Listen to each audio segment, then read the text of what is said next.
안녕하세요. 자담세무에게 세금연구소 손희경 세무사입니다. 만약에 말입니다, 여러분. 만약에 2주가 모두 이루어졌지만 멸실 등기가 되지 아니한, 그리고 관리처분 계획 인가가 떨어지지 아니한 재건축 예정 아파트 한 채와 일반 주택을 보유하고 있을 때, 여러분, 이때 이 일반 주택을 양도함으로 인해서 발생한 그 양도소득에 대해서 비과세가 가능할까요? 안 할까요? 오늘은 이러한 재건축 얘기를 풀어보도록 하겠습니다. 자, 제목은요, 여러분, 아파트 재건축 사업과 관련돼서 관리처분 계획 인가가 떨어지기 이전에 전기라든가 그리고 도시가스, 수도시설이 모두 철거가 된 상태인 이 재건축 아파트가 과연 주택에 해당이 되는지 안 되는지 여부입니다. 2심인 서울고법의 판결이 있었고요. 그리고 1심 서울행정법원의 판결이 있었습니다. 모두 국가가 패소한 사안입니다. 사실관계를 한번 보시면은요, 이 납세자분은 2001년 8월에 취득했던 아파트를 2006년 3월에 매도하고, 그리고 본인은 2주택자라고 생각을 해가지고 양도소득세를 신고 납부했습니다. 한 8,700만원 정도가 되는데요. 이 세금을 납부를 했고요. 그리고 그해 7월에 본인은 1세대 1주택에 해당이 된다라고 보아가지고 2006년 3월에 신고 납부했던 당의 양도소득세에 대한 환급을 청구하는 경정 청구를 신청을 합니다. 하지만 처분청에서는 이 원고가 2006년 3월에 이 일반 주택을 양도할 때, 그때 당시 이 원고가요, 재건축 예정인 아파트를 보유하고 있었다라고 보아가지고 당의 원고의 경정 청구를 거부했습니다. 그러면 이러한 처분청의 경정 청구 거부권이 과연 정당한지 안 한지를 판단하기 앞서가지고 우리가 이 재건축 아파트의 현황을 한번 보셔야 되는데요. 원고가 소유하고 있던 이 재건축 아파트는 2003년 4월에 이제 안전진단을 실시해가지고 재건축에 타당하다라는 판정을 받습니다. 그리고 2003년 6월에요, 이 재건축 아파트가 속한 이 정비사업조합이 설립이 되고, 그리고 설립인가를 받아가지고 법인 등기까지 하게 됩니다. 2004년 2월에는 정기총회를 개최해서 신속한 재건축 아파트 사업이 원활하게 이루어질 수 있도록 사업 시행인가가 떨어지기 이전에 조합원들이라든가 기존의 임차인, 즉 세입자들이 퇴거를 완료하기로 결의를 하고요. 그해 9월에 정기총회 결의에 따른 퇴거라든가 건물 철거에 동의하는 동의서를 작성해서 이 원고는 2005년 3월경에 당해 재건축 예정 아파트에서 퇴거를 합니다. 재건축 아파트에 이제 부설된 그 도시가스라든가 수도, 전기 등의 그런 시설이 모두 철거가 되고, 그리고 그 아파트 단지 전체에요, 거주자가 모두 퇴거했기 때문에 안전상의 문제 등으로 인해서 이제 그런 위험이 이제 발생하지 않도록 철거 공사 준비를 위한 그 차단막이죠, 바리케이트를 다 설치해가지고 일반인이 출입이 불가능하도록 통제가 되었습니다. 하지만 2006년 3월 20이 시점에 이 재건축 대상 아파트는요, 건물에 관한 멸실 등기가 되지 않았고, 또한 재건축에 대한 사업시행 인가라든가 관리처분 계획 인가도 역시 떨어지지 아니한 상태였습니다. 자, 여기까지가 당의 재건축 아파트에 대한 상황입니다. 이에 대해서 당사자, 즉 원고 측의 주장과 그리고 우리 처분청 피고의 주장을 한번 보셔야 되는데요. 원고는 이렇게 얘기를 하고 있습니다.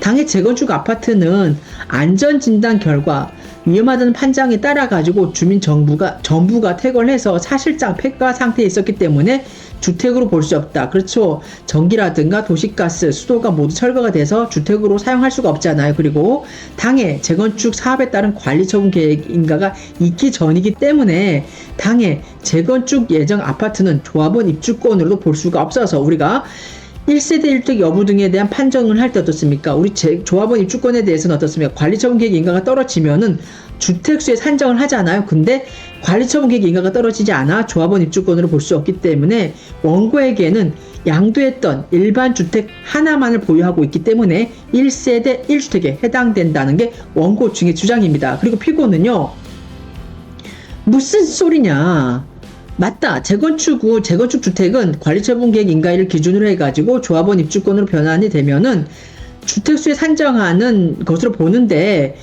이 재건축 아파트 같은 경우에는 그 이전에 사실상 폐가 상태에 있다라고 하더라도 멸실 등기가 아직 되지 않았기 때문에 주택으로 보아서 원고 측 그러니까 납세자 당신은 이 주택자에 해당이 되기 때문에 당신이 매도했던 그 주택에 대한 양도소득세가 나오는 것은 당연하다는 게 당해 처분청의 주장입니다.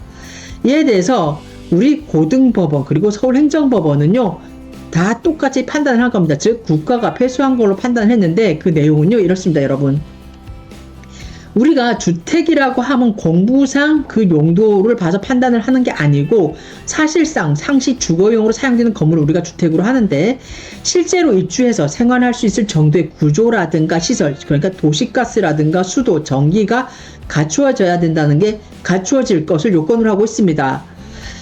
그리고 주거용에 사용할 수 있을 정도로 사실상 완성되지 아니한 건물은 이제 우리가 주택으로 할 수가 없고, 이제 반대로 생각을 했을 때 사실상 완성된 건물, 그러니까 주택으로 사용할 수 있을 정도의 그 사실상 완성된 건물은요 사용 승인이라든가 소유권 보전 등기와는 관계없이 주택에 해당된다는 게 우리 고등법원과 그리고 어떻습니까 서울지방행정법원의 입장입니다.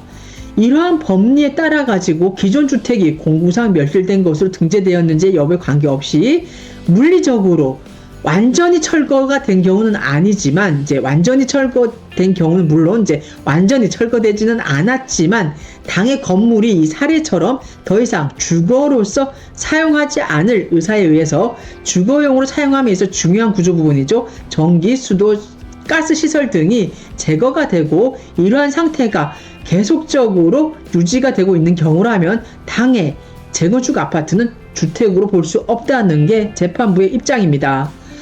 그리고 아파트를 양도할 당시 보유하고 있던 이 사건의 재건축 아파트는요 원고가 퇴거한 이후에 우리 보셨잖아요. 주거용으로 사용하지 못하도록 어떻습니까? 전기라든가 수도, 도시가스 시설이 모두 철거가 됐고, 그리고 건물 철거를 위한 어떻습니까? 우리가 준비 절차에 들어갔잖아요. 멸실 등기 되지 않았지만. 그리고 건물이 외형이 비록 남아있었다라고 하더라도 우리가 이러한 시설, 중요한 시설이 모두 다 제거가 됐기 때문에 더 이상 주거로서의 그 기능도 불가능한 상태입니다. 따라서 당의 재건축 대상 아파트는요 주택이 아니라는 게 재판부의 입장입니다. 따라서 이 아파트의 양도시기 2006년 3월 2일을 기준으로 봤을 때 아직 관리처분 계획 인가가 떨어지지 아니했기 때문에 이 재건축 예정 아파트는요 주택수를 산정하는데 포함되지가 않고, 따라서 원고가 소득세법 89조 제2항의 규정에 따라 가지고 주택에 대한 1세대 1주택 적용에 있어서 주택수에 포함하는 조합원 입주권을 볼 수 없기 때문에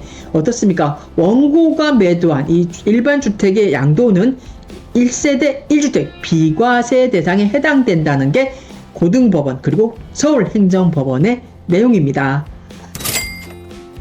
오늘은 여러분에게 우리가 재건축을 진행을 하면서 이주가 다 이루어지고, 그리고 나서 우리가 사업 시행인가, 원래 사업 시행인가부터 먼저 받고 나서 그 다음 이주를 하고요. 그리고 나서 그 다음 단계를 밟아가는데, 이 사례 같은 경우는 어떻습니까? 사업 시행인가 전에 미리 다 이주를 했잖아요. 이제 재건축 사업을 빨리 진행을 하려고 그랬는데, 공교롭게도 이 원고가 일반 주택을 양도할 이 당시에 사업 시행 인가라든가 재건축 아파트에 대한 관리처분 계획 인가가 아직 떨어지지가 않았고, 그래서 조합원 입주권으로 볼 수가 없고, 또 주택도 어떻습니까? 도시가스라든가 전기, 수도 시설이 모두 철거된 상태였기 때문에 우리가 주거로서의 기능도 모두 상실된 상태였기 때문에 주택도 아닙니다. 따라서 이 원고 같은 경우에는요 굉장히 특이한 사안이에요. 이 재건축 예정인 이 아파트를 갖고 있지만 이게 주택이 아니기 때문에 원고가 다른 이제 일반 주택을 양도함으로 인해서 1세대 1택에 해당된다는 게 당의 사안의 얘기입니다.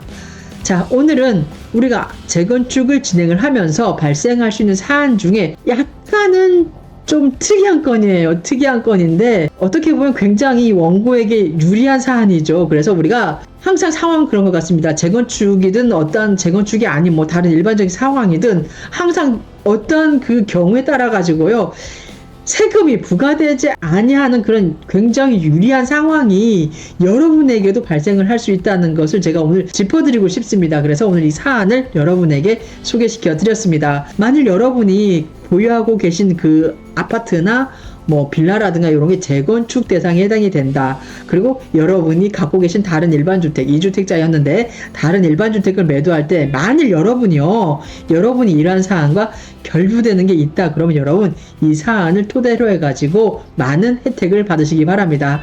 이상 자담세무회계 세금연구소 소혜경 세무사였습니다.